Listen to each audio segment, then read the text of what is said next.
वैसे तो रात ज़्यादातर खामोश होती है, लेकिन कभी कभी ये रात शोर भी करती है।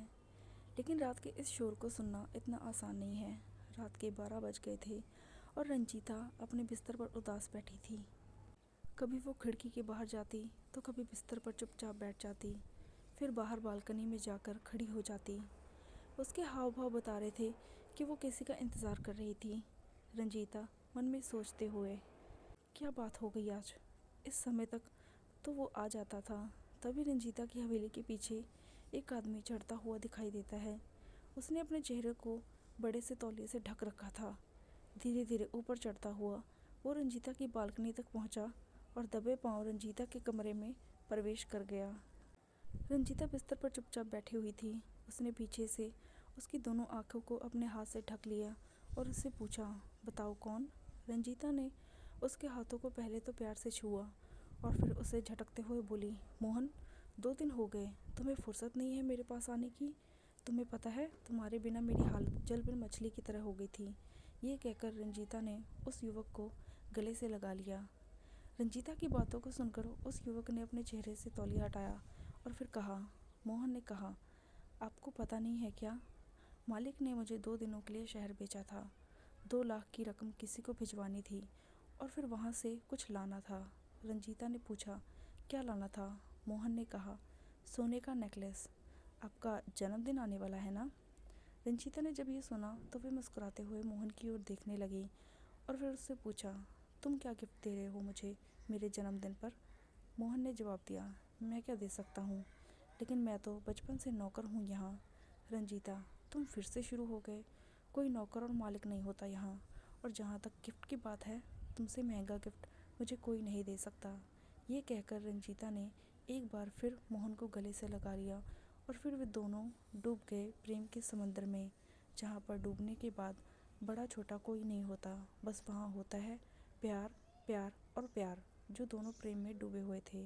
धीरे धीरे मोहन रंजीता को बेड पर लेटा देता है और दोनों प्यार का खेल खेलने लगते हैं। रंजीता ने तकिए से अपनी आवाज़ दबा दी थी ताकि प्यार की चीखें बाहर ना जा पाए। दोनों की सांसें तेज थी और दोनों ही पसीने से भीगे हुए। रात भर दोनों सोए नहीं, बस दोनों प्यार करने में लगे रहे। वो दोनों तो एक दूसरे में बहुत ही गहराई तक समा चुके थे और अब तो सुबह होने वाली थी। तभी रंजीता के पिता ठाकुर वीरभद्र सिंह की ज़ोरदार आवाज़ दोनों के कानों में पड़ी, मोहन, मोहन, अरे कहाँ मर गया रे। ठाकुर साहब की आवाज़ सुनकर हल्की नींद में चले गए मोहन और रंजीता हड़बड़ाकर उठ बैठे। दोनों के दिल की धड़कन ज़ोर ज़ोर से धड़कने लगी। मोहन ने कहा, लगता है मालिक साहब जाग गए हैं। ये तो बहुत बड़ी गड़बड़ हो गई है। हे भगवान, अब क्या करूं मैं। आज प्यार में इतना खो गए कि वक्त का ध्यान ही नहीं रहा। रंजीता ने हल्की मुस्कान के साथ कहा, मोहन जी, इतना डरोगे तो हो गया। सुनो, मैं नीचे जाती हूँ और बाबूजी को दूसरी बातों में लगाती हूँ। तुम जिस तरह पाइप के रास्ते से आए थे वैसे ही निकल जाओ और थोड़ी देर बाद बाबूजी के पास आ जाना। रंजीता की बात सुनकर मोहन दबे पांव कमरे से निकल गया। उधर रंजीता सीढ़ियों से उतरकर अपने पिता वीरभद्र सिंह के पास गई। रंजीता, क्या हो गया बाबूजी, अभी तो सूरज भी नहीं निकला और आप मोहन मोहन करने लगे। मोहन के बिना तो आपका काम ही नहीं चलता। वीरभद्र ने कहा, वो तो है, लेकिन तू आज इतनी जल्दी कैसे जाग गई। 9 बजे के पहले तो तेरी आंख नहीं खुलती और आज 5:30 बजे ही उठ गई। तभी वहाँ पर मोहन आ जाता है।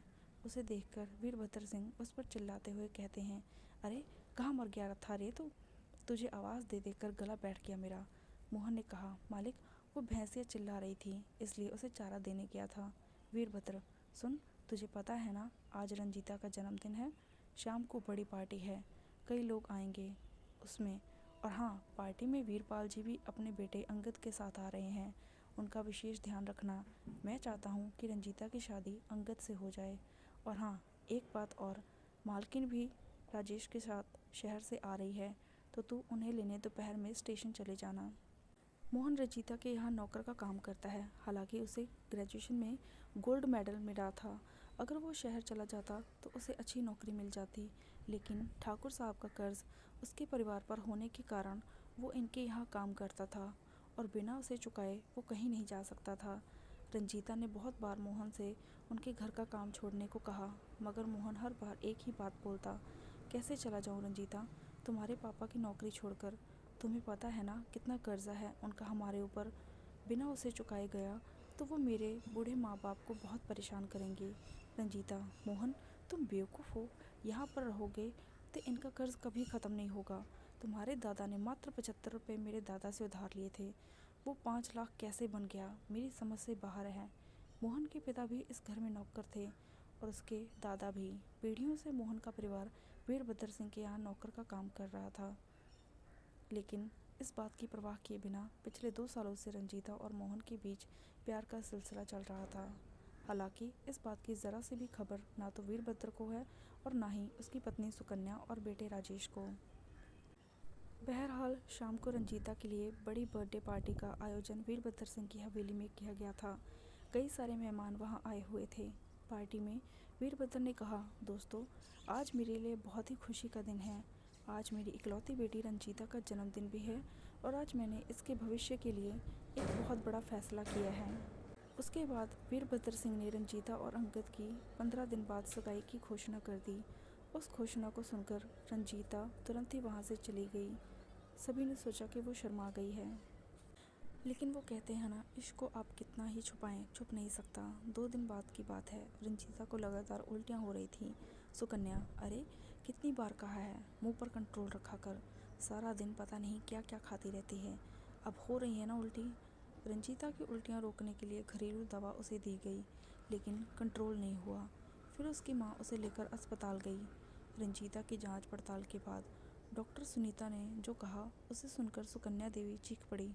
सुकन्या ने डॉक्टर से कहा, आप पागल वागल हो गई हैं क्या? किसने बना दिया आपको डॉक्टर? मेरी बेटी की अभी तक शादी भी नहीं हुई और आप कह रही हैं कि वो गर्भवती है। डॉक्टर ने जवाब दिया, मेरी जांच गलत नहीं है सुकन्या देवी जी, आपकी बेटी गर्भवती है। सुकन्या थोड़े गुस्से में बोली, ए डॉक्टर, तू जानती है ना तू क्या कह रही है? और तेरी बात गलत साबित हो गई तो उसका क्या अंजाम होगा, तू जानती है ना? सुकन्या देवी डॉक्टर सुनीता को धमका रही थी। तभी उनकी बातों को काटते हुए रंजीता ने कहा, रंजीता माँ, डॉक्टर सुनीता ठीक कह रही हैं। अपनी बेटी की बातों को सुनकर सुकन्या देवी चौंक गई। घर वापस आकर रंजीता ने सारी बातें अपनी माँ को बताई। उसने ये भी बताया कि उसने और मोहन दोनों ने छुपकर मंदिर में शादी भी कर ली है। सुकन्या, ये क्या नष्ट कर दिया तूने? अरे, कुछ तो हम लोगों का मान रखा होता। हम लोग ठाकुर हैं और तूने अपने यहाँ के नौकर से प्यार कर लिया, और ना सिर्फ प्यार किया बल्कि उसके साथ मुंह भी काला कर लिया। करम चली, तो पैदा होते ही मर क्यों नहीं गई? शाम तक ये बात वीरभद्र सिंह और उनके बेटे राजेश को पता लग गई।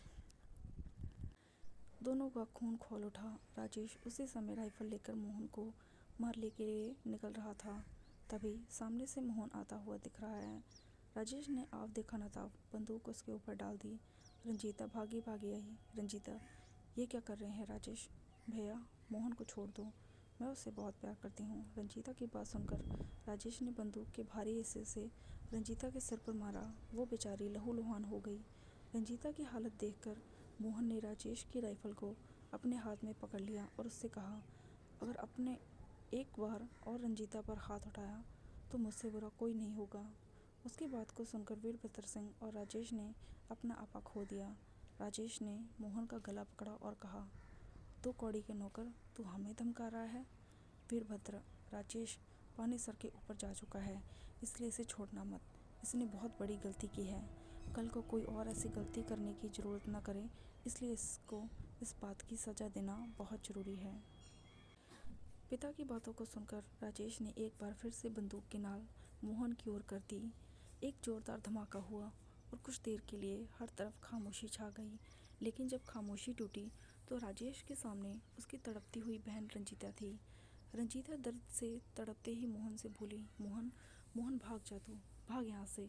ये लोग तुम्हें जिंदा नहीं छोड़ेंगे। इन लोगों की नज़र में प्यार की कोई अहमियत नहीं है। वीरभद्र गुस्से से बोला, ये प्यार है? शादी के पहले ही दूसरे के बच्चे को पेट में लेकर घूम रही हो और उसे प्यार कह रही हो? रंजीता, शादी तो हमने भगवान के सामने कर ली है पिताजी। ईश्वर गवाह है हमारे प्यार और शादी का। आप लोग इस रिश्ते को स्वीकार कर लें पिताजी। वीरभद्र ने चिल्लाते हुए कहा, हम ठाकुर हैं, हमारे यहाँ अवैध रिश्ते बनाए जाते हैं, स्वीकार नहीं किए जाते। ये कहकर वीरभद्र सिंह ने अपने बेटे के हाथ से राइफल छीन ली और उसे एक गोली और मार दी। उसके बाद मोहन को भी गोली मार दी जो कि रंजीता के पास बैठे रो रहा था। दोनों दर्द में एक दूसरे का नाम पुकार रहे थे। एक बार फिर से एक प्यार ने बीच रास्ते में ही दम तोड़ दिया, क्योंकि वो प्यार अमीर और गरीब के बीच था। उन दोनों ने एक दूसरे का हाथ थामे एक दूसरे की तरफ देखते हुए वहीं दम तोड़ दिया। लोग भले ही कहते हैं कि प्यार अमीरी गरीबी नहीं देखता, जात पात नहीं देखता, ऊंच नीच नहीं देखता, रंग रूप नहीं देखता, मगर इन बातों की सच्चाई तो इससे कोसों दूर है। प्यार को जितना रखोगे वो उतना ही वेग से बढ़ेगा। आज भी कोई ना कोई रंजीता मोहन से प्यार कर रही है, और कोई मोहन रंजीता के ख्वाब बिना किसी ऊंच नीच के, जात पात की परवाह किए देख रहा है।